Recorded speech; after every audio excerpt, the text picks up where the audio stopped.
Hi guys, welcome back to the channel. I'm Devin and I read books, and Old School April is officially back. I have not gotten my hoodie yet, but I will have it in time for the first vlog. For those of you who weren't around last year, because this was kind of the start of my channel, Old School April is a nostalgic reading event put on by Kelsi over at Slime and Slashers. Historically, it was based on Guts. Last year I was on the Blue Barracudas. This year, it's a little bit different. It is still team-based.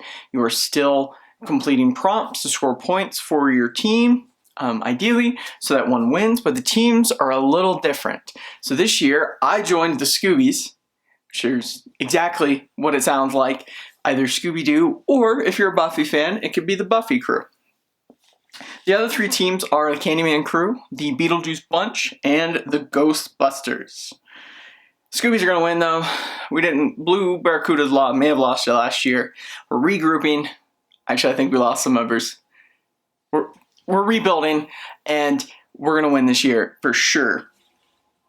So, all of the information for Old School April, I just dropped my phone, will be in the details on the video below, as well as different teams, all the links, everything you could possibly need to get going. I highly recommend this. It was super fun last year doing all these things alongside everybody. The live streams are great. It's a very interactive experience. But this year, I'm going to do things a little bit differently.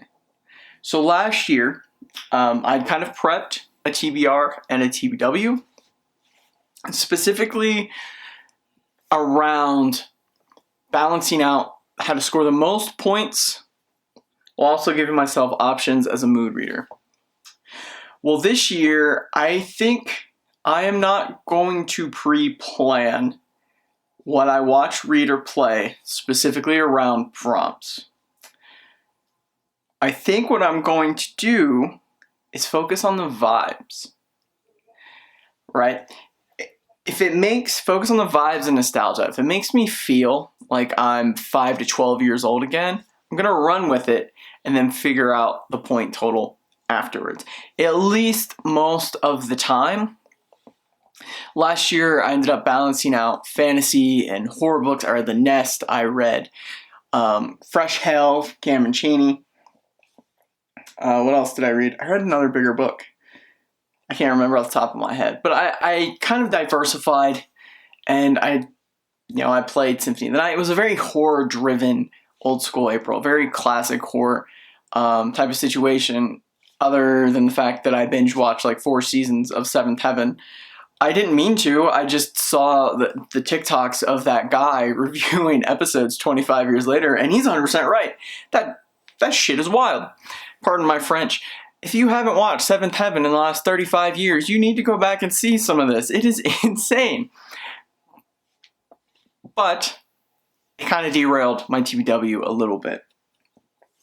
So this year, I want to focus on the things that make me feel like a kid again.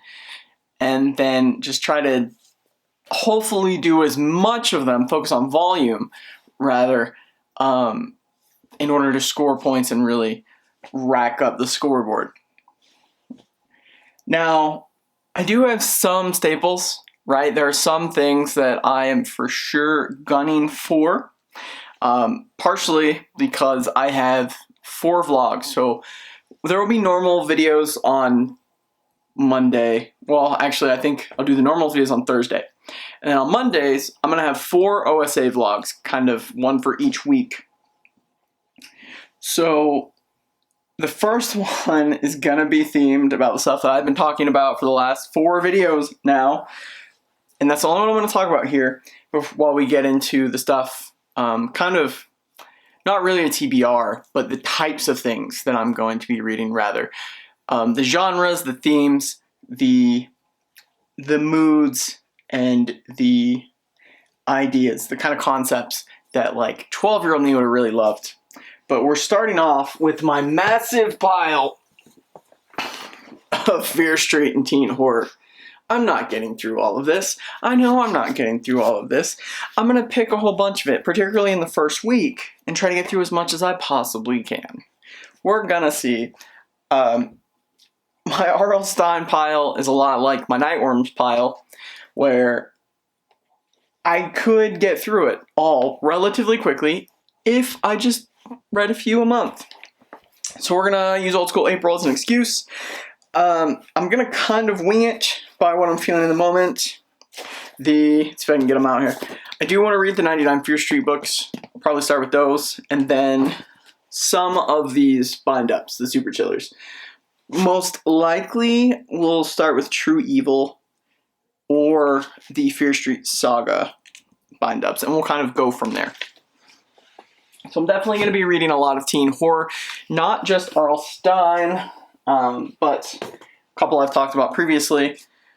Christopher Pike, Die Softly. This is on my for sure read pile. It's one of the only books. Hopefully, maybe I'll read Cold Kiss. I want to get through more teen, like vintage 90s teen horror. Because, frankly, I read more of that than Goosebumps. And it wasn't for any real reason other than it was just edgier. I don't know. I thought that was a little cooler. I liked Goosebumps growing up. Other than Deep Trouble, I felt jebaited so hard from the content of that book. But I did read a good amount of Goosebumps, but for whatever reason, my school libraries almost always had more Fear Street or more Christopher Pike, and I read a lot more of those. It's probably not the best thing to put in your elementary school, but whatever, here we are. Next is going to be kind of a mixed bag, but I'm definitely going to be reading a fair amount of YA fantasy and middle grade fantasy. So I have just some examples here. I'm going to start with the one that I for sure am going to read, and that is the book 2 of the Senior Adventures for the Percy Jackson and the Olympians. This is the current Percy Jackson series. I was the prime age when Percy Jackson came out, pretty much the exact same age as Percy on launch. I adore the series. I love Oliver Crichton's books, honestly, and this for sure is getting read. I keep putting it off, but again, I'm trying to recapture how it felt to be a kid again, particularly because I turned 30 this year, and so that would just be very cool. So this one for sure is going to get read. And then I have a stack here of just different series. Some modern, one's a little older, well, 2 are kind of older, but one's like way older. And we'll kind of go through here. So the older ones are Lloyd Alexander's Chronicles of Prydain, which I think someone else in the Discord was saying there was 5 books in this series. She really liked them. The Black Cauldron is one of my favorite Disney movies ever. It is the most not Disney movie, but I love it. And that's book 2 in this series. I really want to order more of the series, but for now we're going to start with book 1. Hopefully get that in Old School April. We'll see what type of fantasy I'm feeling. Next is a book that I actually got at Second & Charles. I know nothing about, but looks exactly like the type of book that 10-year-old me would have gotten from the library, so I could not say no, and that is Mouse Heart. I know nothing about this series. It's very Redwall's Secret and Nimish. Hopper is an ordinary pet shop mouse until he escapes. Soon he finds himself deep within the untamed Brooklyn Transit tunnels in Atlantia, a glorious utopian rat civilization, but all is not as it seems. Hopper misses the siblings he lost in the escape. Atlantia is threatened by rebels who wish to bring the city to the knees. It's middle grade fantasy about animals. Like, come on, we all kind of know what direction that is heading in. This seems exactly like the type of thing I would have loved at 8 or 9 years old. I couldn't turn it down. I think also it was just in the clearance pile. So I'm definitely going to read this, see if I like the series, and maybe try to hunt down some more. So the next books is really 2 books. 2 series, I should say, not 2 books. But they are both newer that I have wanted to dive into. The first one is Wings of Fire. I only have the first book, but I have heard pretty good things about it from people who like middle grade fantasy. And last year I read Warriors, and I actually liked that, surprisingly. I didn't read it as a kid, so there's nothing in there. I would have loved it as a middle schooler, I can promise you that. So I have high hopes for this, which is probably not a good way to go into middle grade fantasy, but I'm hoping for the best here. And then this is a series that I talked about in my 8 books or books I'm for sure going to read this year. And if I can, I'll try to get all 3 books in for Old School April. If I don't get to it, I'll just move them to another month, whatever. But that is the Frostheart series by Jamie Littler. This is just raved about as far as booktubers that cover middle grade fantasy. Gavin reads it all. It's his favorite middle grade fantasy series, and I trust most of his recommendations. And again, like, it just looks and feels like a series that I would have adored in elementary school, and that's kind of the vibe that I'm going for. So, you know, if 1998 and 2009 me would have liked it, I'm going for it. I'm just going for it. You know, I want to feel that magic of being a kid again and not having to stress about tomorrow or anything, really. And that's kind of my goal with this year with Old School April. I have a few more things over here. One is something I wanted to read in February, and I may get to, I may not. This is going to be a mood read choice, basically. This does tick, I think, a couple of prompts, so it kind of depends on if I decide I want to go for points at some point in the month. But that is Dungeons and Drama by Christy Boyce. I mean, it's a YA romance centered around D&D. That's, well, not specifically D&D, but like tabletop game shop. She wants to be a star. She has to work at her father's shop. He works at the father's shop. You ever watch a Hallmark movie, you know where this is going. I read Twelfth Night, which was a Shakespeare retelling, and I really liked it. I got this around the same time. I wanted to read both, but I couldn't make it fit. This just seems really fun, kind of cute. And I read Sweet Valley High one summer in middle school. I think it technically was before middle school. When I was staying with my grandmother's in Kentucky, just because it was a smaller library, so I would read anything that was interesting. I grew up on Degrassi and Tree Hill, Dawson's Creek, so I do have a soft spot for stuff like this. I just don't usually gravitate towards it. So if I read 5 horror books and then 5 fantasy books, I might read one teen romance. And then there are some teens series that I just don't care for at all. Maybe this is something that I should talk about during Old School April, but like the OC, I cannot stand most of that cast. So those are some shots fired. We'll get into that when Old School April actually starts. I also just got all 7 of these books. I had to make sure there was actually 7. But I have all of the Resident Evil books by S.D. Perry, and these actually follow the games for the most part. And I am so excited to read these. I definitely won't get through all of them, but I'll probably read the first one. So the first one is about Resident Evil 0, basically. And then I think 1 and 2, because this is technically 0. I think 1 is just Resident Evil 1. 2 is between Resident Evil 1 and 2, I believe. 3 and 4... 3 is for sure Resident Evil 2. 4, I believe, is technically between 2 and 3.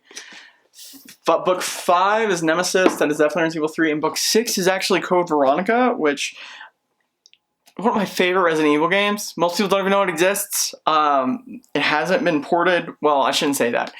It has been ported, and it's based PlayStation 2 tank controls 2001 gameplay, and a lot of people aren't down for that. So I'm very excited. I'm gonna have to organize because it's fine to read one of those, and then most likely I have a couple. I'm just gonna pull out a chunk here of the Naruto. They're all Naruto Shippuden, but they just say Naruto light novels. I was the prime age when Naruto came out in the United States in 2005. I was 10 years old this fall. It was great. It's just been one of my favorite animes since, to the point that I actually continued watching it during a point where I had spoilers because I had Shonen Jump, which was this magazine of manga, basically. Technically, it kind of exists digitally still. It's not quite the same. You'd get like a chapter of like 9 different series every month. And they stopped doing it in English physically like 10 years ago. But you can get it in 2004. So those are the types of things I'm going to try and read. If you don't see these specific things in my vlogs, please remember that it's mood based. Alright, I'm just going for vibes and nostalgia this year. But now, on that note, I also want to talk about the type of stuff that I'm going to watch. And some of these might be a little more firm, first of all. So a big one that I'm going to say is firm, I'm definitely going to watch, is Stephen King's It, the original TV miniseries. God, what can I say about this? Everyone's seen it. It's great. Tim Curry is wonderful in it. I watched it for the first time when I was like 4. One of my cousins showed it to me, and I had nightmares till I was 8. So there's 2 movies that I kind of list as the reason why I don't get scared by horror movies anymore and why I love horror. This is one of them. The other one is the 2004 remake of Dawn of the Dead. I was 9. My mom let me go to the theater to see it. That was not a good choice. Did not sleep for 2.5 years. Nothing has scared me since. This one's for sure going to get watched. I probably won't watch this DVD. I think it is on HBO Max now. It's on something streaming. The next are things that I probably won't sit and watch all the way through, but I'll probably continue watching. And that first one is Pokemon. So I've been rewatching the Sinnoh era, which is Pokemon Diamond and Pearl, Battle Dimension, Galactic Battles, and Sinnoh League Victors. Just kind of throughout. This was just my favorite region of Pokemon. Not necessarily my favorite era of the show, but it is definitely one of the more nostalgic for me personally.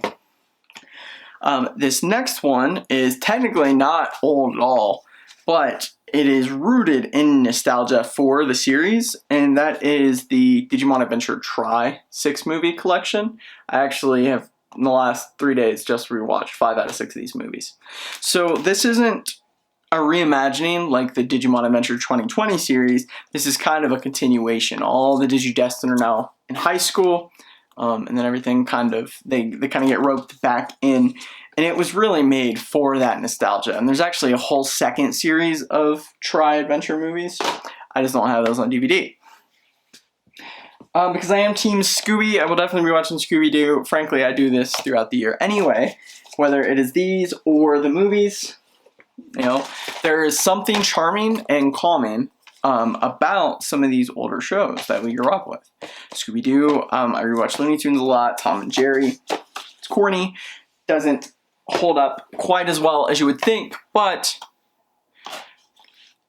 it just makes you feel comfy and cozy inside. The next one we're going to backpedal because I forgot it was in this pile. That is the Digimon movie that nobody liked but me, apparently. It's got some problems, mostly because it was actually 3 movies that in America they cut into one film.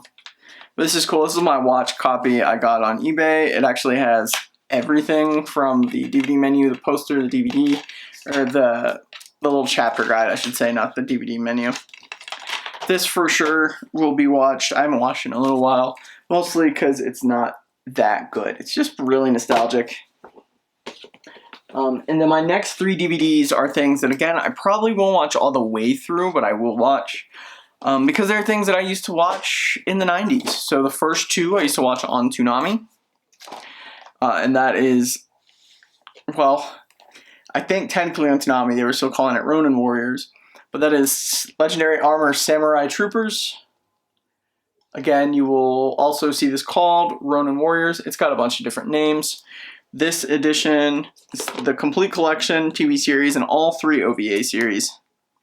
I love this series so much. It's like Samurai Power Rangers. I don't really know how to describe it better than that. It's a very old series. The voice acting isn't great. It's like, it's 80s and 90s anime voice acting, right? It just, in general, it was not very good. And then the next one is Robotech, Part 1, the Macross Saga.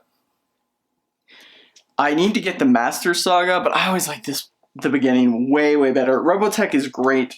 It's kind of like Gundam which I will probably also watch if I can find Gundam Wing streaming anywhere. But different and older, a lot older. And frankly, Robotech is not as cohesive of a story as Macross proper, because Robotech is different seasons of Macross kind of spliced together Power Ranger style. So there's also another thing I do have on DVD, but not the seasons I'm gonna watch. Like SPD, I want to watch more of. I've been rewatching a lot of Power Ranger seasons that I did not watch growing up, that I kind of want to go back to. So SPD, Mystic Force, and then there are Kamen Rider seasons that I want to watch from beginning to end. Kamen Rider Kuga, Kamen Rider 01, which I know a lot of people didn't love, but I want to watch it beginning to end. Kuga for sure is one that I want to watch all the way through. Kamen Rider and Super Sentai both are kid shows in Japan, but they're more like Marvel movies, as we would know them in America.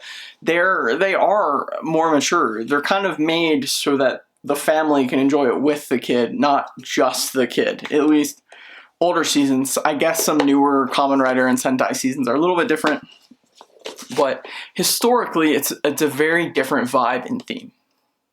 And then finally, this is the one I watch every October, every old school April, and that is my DVDs of Courage the Cowardly Dog. Because without Courage the Cowardly Dog, I probably wouldn't be the horror fan that I am. There are some episodes of this show that I look at and I cannot believe my mom let me watch. It's probably the reason I'm afraid of spiders. I'm not terribly afraid of spiders, but I don't like them. I really don't like them. And it's probably the spider episode where the spiders kind of invade the house. And there's one scene where the spiders crawl out of the water faucet. If you don't know that episode, you should watch it unless you're also afraid of spiders, because it's mortifying. Finally, the last thing I'm going to talk about is some of the games that I'm going to play. Most of these are going to be very different. Last year, like I said earlier, I sat down and I played through all of Castlevania Symphony of the Night, and I love that game, and I will probably do it again this year, but not for Old School April. This year, I kind of want to focus on games that kind of just pick up and go. So I have a handful here, and one of them is Story of Seasons, Friends of Mineral Town. So I played a lot of Harvest Moon Boy Girl, and that's ultimately where this is coming from, I should say. Boy Girl is actually also a remake of Back to Nature, which was a PS1. This is technically a remake of the GBA game. It's complicated, but it is Harvest Moon Back to Nature ultimately. It's just a really fun farming sim, life sim. The next handful are all a bit different. This one had just come out, and that is the Yu-Gi-Oh! Early Days Collection. Specifically, there are a couple games that I'm going to play on here, with one of the big ones being Dungeon Dice Monsters, which is barely a Yu-Gi-Oh! Game, but I had it and I played it a lot. It's really fun once you figure out how it works, because the manual doesn't explain anything. Or if it did, maybe I just didn't have it. I don't know. The next one is really a twofer. I just don't have a physical copy, and that is Digimon Story Cyber Sleuth. And then I'll be playing Digimon World Next Order. I'll actually probably be playing that today. So Digimon Story are your basic JRPGs, kind of like, they're not really like Pokemon, but very turn-based battle system, whereas Digimon World are more like life sim. It's more like raising the Digimon little Tamagotchi Gigapet, but in like a 3D environment with a story and an adventure. The next is the other Mon, and that is Pokemon Mystery Dungeon. I'm going to continue more of this. This is the re-release of Rescue Team DX, so it has Red Rescue Team and Blue Rescue Team. I've been playing Red. And then the next couple are games that I have beaten, and actually one of them I might end up playing on my DS instead, but they're just general Pokemon games. Diamond and Pearl is one of my favorite eras of Pokemon. I really liked Brilliant Diamond. Could it have been a little better? Yes. Do I think it was a bad game? Absolutely not. It was super fun. A lot of the improvements that they made were just solid and wonderful, and frankly, it runs better than Scarlet. And then Pokemon Let's Go Eevee, which I still need to finish, technically. But I also have Pokemon Crystal and Pokemon Yellow on my DS, thanks to the eShop, and they were downloaded before the eShop closed, so I could also just play those. I am not entirely sure. All in all, guys, I am extremely pumped for Old School April. I know it's a couple weeks away. That's a little stressful. I have a lot of planning and a lot of stuff I need to get ready for it, but I am very excited this year. I'm already in the Discord. I've already been talking to a lot of you guys that are watching this as much as I can. This year I want to try to do a bit better about connecting with people in the Discord and being more available. Hopefully that goes well. I am a little more of an introverted person, so we will see, but I could not be more excited for this. I just wish my hoodie had come on time. I hope it's comfortable. It looks so good. I should have it by the end of the month. For now, guys, those are the vibes that I'm going for this year's Old School April. I'll put all the information in the description. I hope you guys will consider joining if you're not already, and I will catch you next time.